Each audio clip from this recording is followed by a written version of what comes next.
नमस्कार मेरे प्यारे विद्यार्थियों, आपका अपना चैनल केस एजुकेशन पॉइंट पर आप लोगों का स्वागत है। तो आज हम फिर से लेकर आए दोस्तों आपके लिए मैट्रिक बोर्ड परीक्षा 2020 का दोस्तों जो विद्यार्थी आपका दोस्तों बिहार का दोस्तों एग्ज़ाम देने वाले हैं। तो आज हम लेकर आए दोस्तों 10th जो है लेवल पर दोस्तों, जो कि आपको जो है NCERT पर दोस्तों पैटर्न पर आधारित दोस्तों लेकर आए हैं। जो सबसे ज़्यादा क्वेश्चन आपको जो है NCERT पर दोस्तों पूछा जाता है। तो बात करें दोस्तों, आज हम देखेंगे आज का क्लास नंबर देख लेकर आए हैं दोस्तों, वो लेकर आए हैं आपका 4 लेकर आए हैं दोस्तों। कितना लेकर आए हैं? 4 लेकर आए हैं दोस्तों। और आज का सब्जेक्ट है दोस्तों वो है आप लेकर आए हैं इतिहास लेकर आए दोस्तों, यानी हिस्ट्री लेकर आए हैं दोस्तों। तो आज पढ़ें दोस्तों जो है 5 जो है VVI सब्जेक्टिव क्वेश्चन दोस्तों, जो अक्सर एग्जाम में दोस्तों बार बार पूछा जाता है। तो उसी को आज पढ़ें दोस्तों। अगर मेरे प्यारे साथियों, अगर आपको जो है 90+ नंबर लाना है तो दोस्तों वीडियो को पूरा देखना दोस्तों, वीडियो को भगाना नहीं है। तो चलते दोस्तों पहला क्वेश्चन की ओर चलते दोस्तों, देरी नहीं करते हैं। हाँ विद्यार्थियों, अगर आपसे एक भी रिक्वेस्ट करते दोस्तों कि मेरे चैनल पर आप नए हैं तो सबसे पहले मेरे चैनल को सब्सक्राइब कर लीजिए दोस्तों। अगर जो है आपको जो है मैट्रिक के दोस्तों एग्जाम दे रहे हैं दोस्तों, तो आपके लिए बहुत ज़्यादा दोस्तों ये वीडियो दोस्तों आपको जो प्रोवाइड करता है दोस्तों। तो चलिए दोस्तों आज बात करेंगे क्वेश्चन की ओर दोस्तों, डायरेक्ट बात करते हैं।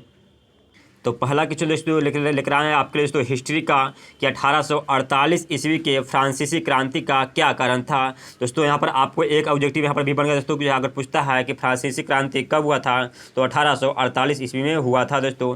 हाँ बात करेंगे दोस्तों, यहाँ पर उत्तर देखेंगे हम कि जुलाई 1830 ईस्वी की क्रांति के बाद फ्रांस में लुई फिलिप के नेतृत्व में फ्रांस का गठन हुआ था दोस्तों। कब हुआ था? तो जो है कब हुआ था दोस्तों इसका गठन हुआ था, फ्रांस का गठन कब हुआ था? तो 1830 ईस्वी में फ्रांस का गठन हुआ दोस्तों। लेकिन किसके नेतृत्व में हुआ था? तो आपको जो लुई फिलिप के नेतृत्व में हुआ था दोस्तों, जो अक्सर एग्जाम में आपको ऑब्जेक्टिव में पूछता है, जिसमें लोगों को काफ़ी आशा थी। किंतु लुई फिलिप जो है महत्वाकांक्षी था, जो गीजो का अपना प्रधानमंत्री जो कैसे प्रधानमंत्री नियुक्त किया था दोस्तों।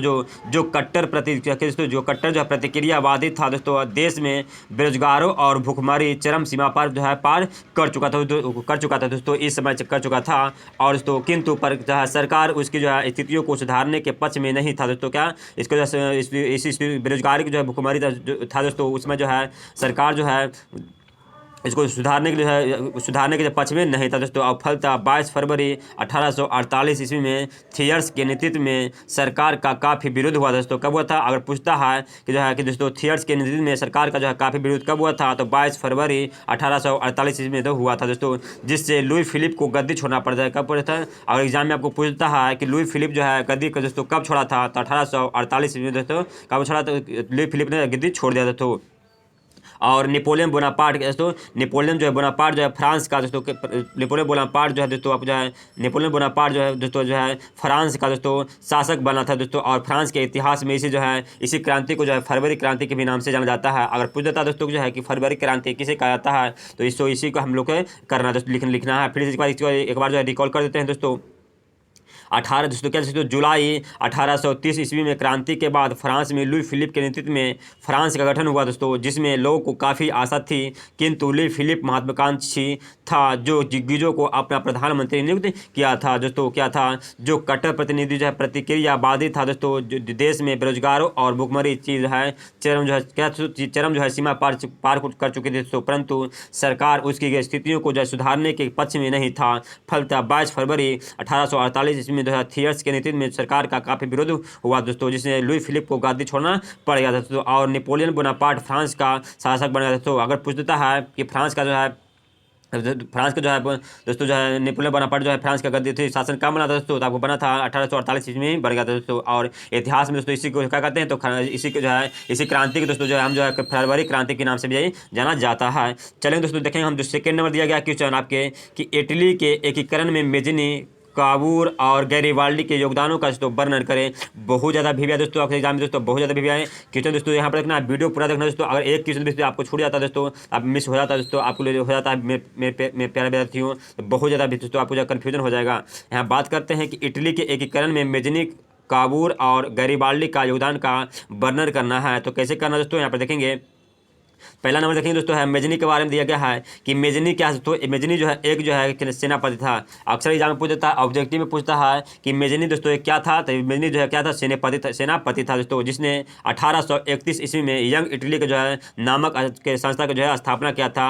आपको पूछता है कि यंग इटली के जो है नामक यंग इटली के जो है स्थापना किसने किए थे, तो मेजनी नहीं किए थे दोस्तों। किसने किए थे, तो मेजनी नहीं किए थे दोस्तों। अक्सर पूछता है, एग्जाम पूछता है, ऑब्जेक्टिव में आपको पूछता है, फिर पूछेगा दोस्तों, आपको ऑब्जेक्टिव में पूछेगा कि यंग इटली का स्थापना कब हुआ था, 1831 में हुआ था दोस्तों। और हुआ था दोस्तों। और जो है इटली के एकीकरण के लिए जनवादी आंदोलन का जो है हुआ जो है क्या दोस्तों उभारा, किंतु ऑस्ट्रेलिया ने इसे कुचल दिया दोस्तों। क्या किया, किंतु जो ऑस्ट्रेलिया जो क्या किया, इसको कुचल दिया दोस्तों। जो है इस आंदोलन को दोस्तों, इस आंदोलन ने जो है इसी आंदोलन के जो है ने इटली के एकीकरण का मार्ग प्रस्तुत किया था।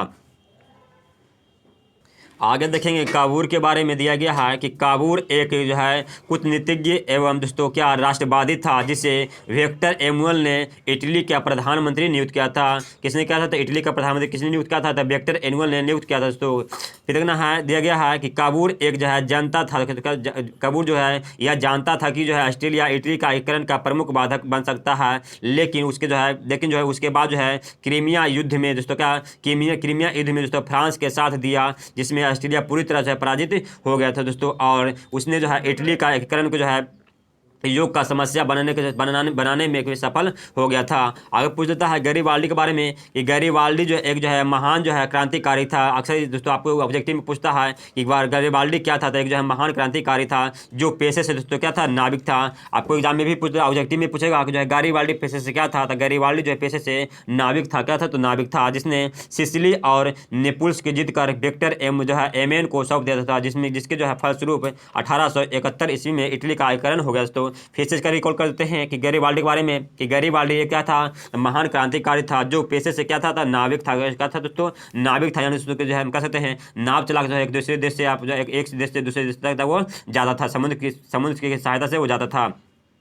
जिसने जो है सिसिली और नेपुल्स को जीतकर विक्टर एमोन को सौंप दिया था, जिसके फलस्वरूप जो है 1871 ईस्वी में इटली का एकीकरण हो गया था। तो चलते हैं दोस्तों आगे बताते हैं। 3 नंबर दिया गया है कि राष्ट्र क्या है, जो अक्सर एग्जाम में आपको पूछ देता है कि राष्ट्र क्या है। देखना है कि दिया गया उत्तर में कि राष्ट्रवाद एक ऐसी भावना है जो किसी विशेष संस्कृति और सामाजिक परिवेश को रहने वाले लोगों को एकता को जो है भावना पैदा करता है। इसी को क्या कहते हैं दोस्तों, इसी जो है हम जो है राष्ट्र भावना कहते हैं। क्या कहते हैं, राष्ट्र हम उसे कहते हैं दोस्तों, भावना उसे कहते हैं, राष्ट्र जो है उसे कहते हैं जो अपने देश में, यानी कह सकते जो है हमारे देश में दोस्तों जितना भी जो है लोग जो है संस्कृति और सामाजिक परिवेश को रहने के लिए दोस्तों जो है लोग तो एकता भावना को करता है, यानी जो एकता जो है करता है उसी भावना को हम क्या कहते हैं, तो राष्ट्र भावना कहते हैं। आगे देखते हैं 4 नंबर दिया गया है कि राष्ट्रवाद के कारण एवं प्रभावों का दोस्तों लिखें। राष्ट्रवाद के कारण एवं प्रभावों को लिखें, तो क्या लिखना है। पहला नंबर हम देखेंगे कि कारण देखेंगे कि जो है राष्ट्रवाद का क्या कारण है।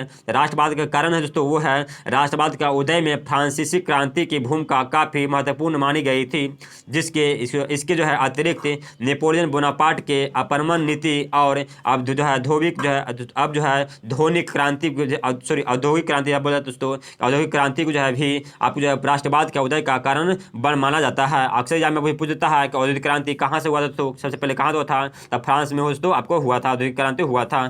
फिर देखना है इसका प्रभाव क्या था। इसका प्रभाव यही था दोस्तों कि जो है राष्ट्रवाद के कारण दोस्तों राष्ट्रवाद के कारण ही छोटे बड़े नए उदय हुआ था, और वैसे राष्ट्र जो दूसरे देशों के जो है उपनिवेश थे वह स्वतंत्र होकर जो है लिए आंदोलन शुरू कर दिया दोस्तों। और दूसरी जो है अतिराष्ट्र के कारण जो है यूरोपियन देश अन्य देशों को अपना उपनिवेश बनाने लगा था दोस्तों। फिर से एक बार इसको देख लेते हैं कि राष्ट्रवाद का दोस्तों प्रभाव देखना है कि राष्ट्रवाद का कारण ही बड़े क्या दोस्तों छोटे एवं बड़े उदय हुआ दोस्तों, और वैसे राष्ट्र जो दूसरे देशों के उपनिवेश थे वह स्वतंत्र होकर जो है होनर के जरिए दोस्तों आंदोलन शुरू कर दिए दोस्तों। दूसरे शब्दों में कहता है कि जो है अतिराष्ट्र के कारण यूरोपियन देश अन्य देशों को अपना उपनिवेश बनाने लग गया था दोस्तों।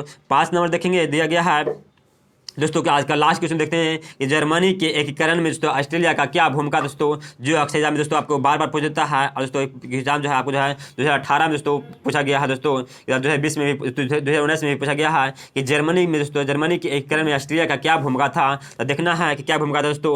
अगर मेरे प्यारे थी हो मेरे चैनल पर आप नए हैं तो सबसे पहले मेरे चैनल को सब्सक्राइब कर लीजिए और बेल आइकन दबाना ना भूलें दोस्तों। अगर मैं दोस्तों आप तक मेरे चैनल को दोस्तों मेरे वीडियो को दोस्तों शेयर नहीं किए हैं तो माँ जो है दोस्तों जो है 2 सेकंड मेरे लिए टाइम निकाल दोस्तों जो है वीडियो को शेयर करना न भूलिए दोस्तों, और जो है दिल से वीडियो को जो है लाइक करना ना भूलिएगा दोस्तों। अगर आपके पास जितना भी दोस्तों भाई एवं बहन दोस्तों या आपके जो है दोस्त जितना भी दोस्तों अगल बगल में है आपको 10th क्लास का एग्जाम दे रहा है दोस्तों 2021 में, उसके लिए दोस्तों बहुत ज़्यादा दोस्तों महत्वपूर्ण वीडियो हम लेकर आते हैं दोस्तों, और जो है आपको आपकी ओर दोस्तों हम पेश करते हैं। तो बात करेंगे आज का दोस्तों, बात कर रहे हैं कि जर्मनी के एकीकरण में जो ऑस्ट्रेलिया का भूमिका क्या था। देखना है कि 1806 ईस्वी में नेपोलियन बोनापार्ट ने जर्मन क्षेत्रों को जीतकर जर्मनी राइन जो है राइन राज संघ का जो है गठन किया था।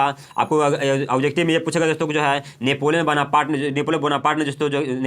ने जर्मनी क्षेत्र को जो है कब जीता था। तो 1806 ईस्वी में जो है जीता था। दोस्तों यहाँ पर देखना जिससे जर्मनी जो है क्या जर्मनी में एकीकरण के लिए राष्ट्रवाद की जो है भावना का उदय हुआ, किंतु दक्षिणी जर्मन प्रांत में के जो है लोग इसका जो है विरोध कर रहे थे। क्या कहते हैं दक्षिणी जो है जर्मन प्रांत के जो क्या कहते थे इसका जो है विरोध कर रहे थे, तो जिसे ऑस्ट्रेलिया और प्रसा ने मिलकर दबा दिया था। तो कौन से मिला था, अगर पूछ देता है कि दोस्तों जो है राष्ट्र भावना को जो है उदय का जो है किंतु क्या दोस्तों जो है यहाँ पर देखना है कि राष्ट्र भावना को जो उदय को जो है किसने दबाया था। तो आपको जो है ऑस्ट्रेलिया दोस्तों और जो है पेशों ने मिलकर इसे दबा दिया दोस्तों, और कूटनीतिक के जो है के द्वारा बिस्मार्क के नीति में जर्मनी के जो है पूर्ण एकीकरण को हो गया था। तो और इस प्रकार जर्मनी की जो है एकीकरण का जो ऑस्ट्रेलिया की भूमिका काफ़ी महत्वपूर्ण रहा था। इस बार इसको जो फिर एक बार जो है रिकॉल कर लेते दोस्तों। यहाँ पर देखना है दोस्तों कि अगर वीडियो दोस्तों आपको एक बार में समझ में नहीं आता दोस्तों वीडियो जो है दोबारा देखें दोस्तों। अगर जो आपको 10th क्लास में नंबर अच्छा लाना है दोस्तों तो वीडियो को देखना पड़ेगा, क्योंकि दोस्तों आपको जो है लॉकडाउन के कारण दोस्तों आप लोग को जो है स्कूल जो है नहीं खुला दोस्तों, और जो है वीडियो आपको जो है ट्यूशन जो है कोचिंग जो है आप लोग को नहीं चल पाया। तो इसलिए जो है मैं जो है स्पेशल जो है आप लोग को जो है सब्जेक्टिव दोस्तों लेकर आए हैं। अगर मेरे पास आपको जो ऑब्जेक्टिव चाहिए तो नीचे जो कमेंट बॉक्स में दोस्तों हमें जो कमेंट करके बताइए दोस्तों उसको जो है सब्जेक्टिव हम लेकर आएंगे। तो यहाँ पर देखना है तो दिया गया है कि जर्मनी में जो है एकीकरण का ऑस्ट्रेलिया का भूमिका क्या था। 1806 ईस्वी में नेपोलियन बोनापार्ट के जो है जर्मन क्षेत्र को जीतकर जो है जर्मन राय जो है राज संघ में क्या था जो है इसका जो है गठन कर दिया था, जिससे जर्मनी के एकीकरण के लिए तो राष्ट्रवाद की भावना का उदय हुआ था, किंतु दक्षिणी जर्मन प्रांत का लोगों ने इसका जो है विरोध कर दे रहे थे दोस्तों, जिसे ऑस्ट्रिया और प्रसा मिलकर तो इसे क्या था दबा दिया था। कूटनीति के द्वारा ही बिस्मार्क के नेतृत्व में जर्मनी का पूर्ण एकीकरण हुआ दोस्तों, और इस जो है प्रकार जर्मनी के एकीकरण में जो है ऑस्ट्रेलिया की भूमिका काफ़ी महत्वपूर्ण रहा दोस्तों। तो हमें उम्मीद हो दोस्तों कि वीडियो आपको जो है समझ में आया होगा दोस्तों। तब मेरे वीडियो को दोस्तों अभी तक मेरे वीडियो को दोस्तों जो है शेयर नहीं किया तो वीडियो को जो है शेयर कर दीजिए, और जो है वीडियो को जो है अभी तो मेरे चैनल को दोस्तों सब्सक्राइब नहीं किया तो जो है चैनल को सब्सक्राइब कर लीजिए दोस्तों, और वीडियो को शेयर करना न भूलिए दोस्तों। अभी तक वीडियो को लाइक नहीं किया तो वीडियो को जो है दिल से लाइक कर दीजिए। जिस पर वीडियो आपको चाहिए दोस्तों उसका नीचे जो कमेंट बॉक्स में जो है कमेंट करके जरूर बताइए दोस्तों। तो चलते दोस्तों अगले वीडियो में हम मिलेंगे दोस्तों, अगला जो है टॉपिक हम लेकर आएंगे दोस्तों। तब तक दोस्तों जय हिंद जय भारत।